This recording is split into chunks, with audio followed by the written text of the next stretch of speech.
Welcome to CO desk. इवाल्टी मन CO desk topic cockroach Janata party. ये क्या है? 4 రోజుల్లో కోటి మంది ఫాలోవర్స్. ఒక్క సెటైరికల్ ఉద్యమం పొలిటికల్ వార్గా మారుతుందా? సోషల్ మీడియాలో యాక్టివ్గా ఉండే వాళ్ళు రాజకీయాలను షేక్ చేయగలరా? ఇండియా లాంటి దేశంలో ఇది సాధ్యమేనా? కాంగ్రెస్, బీజేపీ లాంటి అతిపెద్ద జాతీయ పార్టీలు, ఎన్నో ప్రాంతీయ పార్టీలు ఉన్న ఈ మన దేశంలో జంజీ ఉద్యమం మొదలై రాజకీయాలను శాసిస్తుందా? ఇప్పుడు ఇండియాలో మొదలైన ఓ సెటైరికల్ వార్ ప్రపంచాన్ని ఆకర్షిస్తుంది. కాక్రోచ్ జనతా పార్టీ అనే పేరుతో మొదలైన ఓ సోషల్ మీడియా పేజ్ అన్ని పార్టీల్లో వణుకు పుట్టిస్తుంది. అసలేంటి కాక్రోచ్ జనతా పార్టీ? ఇది నిజంగా పొలిటికల్ పార్టీయా, లేక కేవలం సెటైర్స్ వస్తూ ప్రభుత్వాన్ని ఇరుకున పెట్టాలనుకుంటుందా? ప్రతి జంజీ చూడాల్సిన స్టోరీ ఇది. ప్రతి ఒక్కరూ కనెక్ట్ అయ్యే కథ ఇది. రాజకీయాలు భ్రష్టు పట్టిపోతున్నాయని ఇంట్లో కూర్చోవడం కాదు, వాటిని బాగు చేయాలంటే ఏం చేయాలో కూడా ఆలోచించాలి. అది అందరి బాధ్యత. బహుశా మన యువతకు వీటిని గుర్తు చేసేందుకే ఈ పార్టీ పుట్టుకొచ్చిందేమో. అసలు ఈ పార్టీ ఎలా పుట్టింది? చూడగానే అసహ్యం పుట్టే బొద్దింకనే తమ సింబల్గా ఎందుకు పెట్టుకుంది? దీని వెనుక ఓ ఆసక్తికరమైన కథ ఉంది. అదేంటో ఇప్పుడు చూద్దాం. సరిగ్గా వారం కిందట, అంటే మే 15 సుప్రీంకోర్టులో ఓ కేసు విచారణ సందర్భంగా చీఫ్ జస్టిస్ సూర్యకాంత్ చేసిన కొన్ని కామెంట్స్ సంచలనంగా మారాయి. ఆ తర్వాత ఈ కామెంట్లే కాక్రోచ్ జనతా పార్టీకి ప్రాణం పోసాయి. ఇంతకీ ఏంటా కాంట్రవర్సీ? దేశంలో కొంతమంది యువకులు బొద్దింకల్లా తయారైన అర్థం వచ్చేలా సిజేఐ మాట్లాడారు. ఉద్యోగాలు లేని యువత సోషల్ మీడియా ఆర్టీఐ కార్యకర్తలుగా మారి వ్యవస్థపై దాడి చేస్తున్నారని అన్నారు. ఆయన చేసిన వ్యాఖ్యలు నిరుద్యోగ యువతల్లో ఆగ్రహం రగిల్చాయి. పెద్ద సంఖ్యలో యువత దీన్ని అవమానకరంగా భావించి వ్యంగ్య రూపంలో స్పందించడం మొదలుపెట్టారు. అలాంటి వాళ్ళలో అబ్జిత్ దిప్కే అనే వ్యక్తి ఓ అడుగు ఎక్కువేశాడు. ఈ ఒక్కడేసిన అడిగే ఇప్పుడు ఈ పెను సంచలనానికి కారణమైంది. మహారాష్ట్రలో పుట్టిన అబ్జిత్ పూణేలో జర్నలిజం చదివాడు. అమెరికాలోని బోస్టన్ యూనివర్సిటీలో పబ్లిక్ రిలేషన్స్లో మాస్టర్స్ చేస్తున్నాడు. గతంలో వాలంటీర్గా కూడా పనిచేసిన అనుభవం ఉంది. ఆమ్ ఆద్మీ పార్టీకి పనిచేసిన సమయంలో డిజిటల్ క్యాంపెయిన్, మీమ్ కల్చర్లో చాలా విషయాలు నేర్చుకున్నాడు. ఆ నైపుణ్యంతో కాక్రోచ్ జనతా పార్టీ అంటూ సెటైరిక్ పేజీని ప్రారంభించాడు. అది ఇప్పుడు ఏకు మేకై కూర్చుంది. మే 16న గూగుల్ ఫారం ద్వారా అబ్జిత్ సిజేఐ సభ్యత్వం ప్రారంభించారు. Voice of lazy and unemployed అనే నినాదంతో ముందుకొచ్చాడు.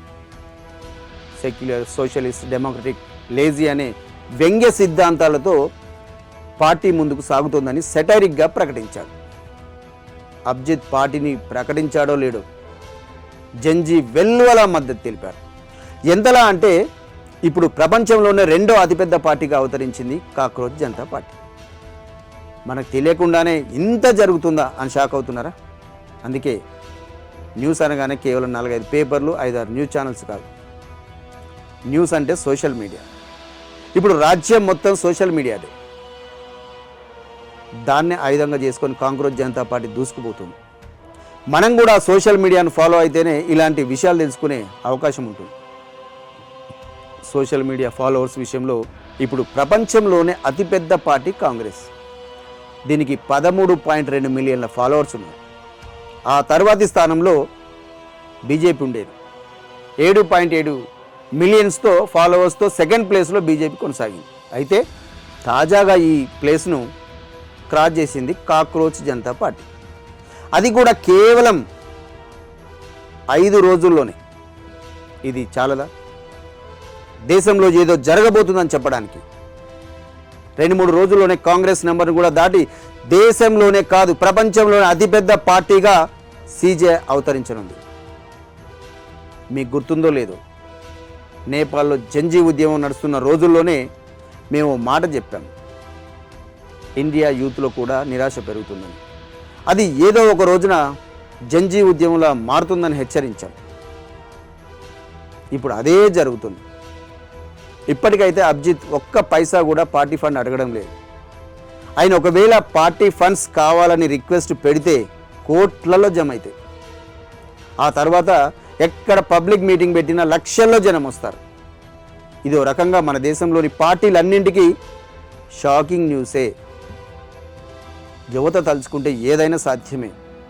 ఇదే విషయాన్ని నేపాల్, బంగ్లాదేశ్, శ్రీలంక లాంటి దేశాల్లో ఇప్పటికే చూసాం.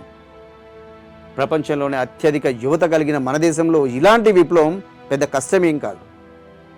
దీనిని ముందుండి నడిపే జంజీ నాయకుడు కావాలంటే అది కూడా ఏ రాజకీయ పార్టీ బ్యాక్గ్రౌండ్ లేని వ్యక్తి కావాలి. అలాంటి టైమే వచ్చిందేమో. రానున్న ఆర్థిక సంక్షోభం కూడా దీనికి తోడై జంజీ ఆపడం ఎవ్వరి తరము కాదు. 2 రోజుల కిందట హైదరాబాద్ జలమండలి జనరల్ మేనేజర్ ఇంట్లో ఏసీబీ సోదాలు చేస్తే 100 కోట్ల ఆస్తులు దొరికాయి. ఇంకా లెక్కల్లోకి రాని ఆస్తులు 100 కోట్లలో ఉన్నాయంట. ఓ పక్కన పూట గడవని కోట్ల మంది భారతీయులు ఉన్నారు. ఇంకో పక్కన కోట్ల రూపాయలనే మెట్లుగా చేసుకొని పైకి ఎగబాగుతున్న ఇలాంటి అవినీతి అధికారులు ఉన్నారు. ఇటువంటివి చూసిన యువత రగిలిపోక ఇంకేం చేస్తుంది? అందుకే సమయం వచ్చినప్పుడు అభిజిత్ లాంటి వ్యక్తి అభిమన్యుడిలా పుట్టుకొచ్చాడు. అయితే ఈ అభిమన్యుడికి పద్మవ్యూహంలోకి వెళ్ళడమే కాదు, బయటికి రావడం కూడా ఆయనకు తెలుసు. అందుకే కాక్రోచ్ జనతా పార్టీని చూసి అన్ని పార్టీల నాయకులు దర్చుకుంటున్నారు. ఇక చీఫ్ జస్టిస్ చేసిన కాక్రోచ్లనే గుర్తింపునే స్వీకరిస్తున్నామని ఆ పార్టీ వాళ్ళు చెప్పుకుంటున్నారు. ఎందుకంటే దేశ వ్యవస్థ అంతగా కుళ్ళిపోయింది కాబట్టి ఆ కుళ్ళులోనే కాక్రోచ్లు బయటికి రావాల్సి వస్తుందని వెటకారంగా ప్రకటించుకుంటున్నారు. అదే సమయంలో చీఫ్ జస్టిస్ కూడా స్పందించారు. యువతపై తాను చేసిన వ్యాఖ్యలను మీడియా పొరపాటుగా చూపించిందన్నారు. ఫేక్ డిగ్రీలతో వృత్తుల్లోకి వచ్చిన వాళ్ళను ఉద్దేశించి ఈ కామెంట్స్ చేస్తున్నామన్నారు. సిజేఐ వాదన ఎలా ఉన్నా కాక్రోచ్ జనతా పార్టీ జోరు హోరు మాత్రం ఇప్పటికీ తగ్గేలా లేదు. పూర్తి స్థాయిలో పొలిటికల్ పార్టీగా తాము మారబోమని అభిజిత్ చెప్తున్నా రేపేం జరుగుతుందో ఎవరు మాత్రం చెప్పగలరు? ఇదంతా జంజీ జమానా, సోషల్ మీడియా యుగం. ఏం జరిగినా మార్పు మన మంచికే అనుకోవాల్సిందే. ఇది ఇవాళ CEO డెస్క్. రేపు మరో అంశంతో మళ్ళీ కలుద్దాం. చూస్తూనే ఉండండి V5 న్యూస్.